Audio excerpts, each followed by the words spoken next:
I'm Gaetana. I'm going to Northwestern University in Chicago, and I will be studying writing for the screen and stage. Well, I first had to complete the file, which is a lot of work, because you have to write a lot of essays and you have to complete a lot of questions.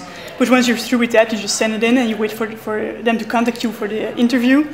And the interview went really well because they are really nice people and they comfort you and they ask you questions that you don't think you will get them, but they're easy to answer because you've already gotten there. So you've already completed the application, you're enthusiastic, you really want to go, and I think it's really important to express that you really want to go to the US to study there. And I think once you can express that, the interview will definitely go well.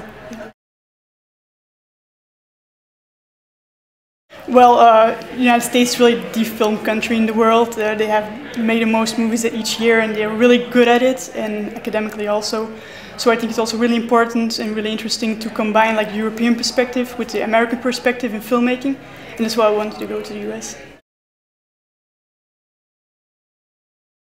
I think you have to be really enthusiastic and show this strong willingness to work hard also, because it will be very different, I think, and it will ask a lot of you academically, and you have to be willing to work hard and to grab every opportunity you can get.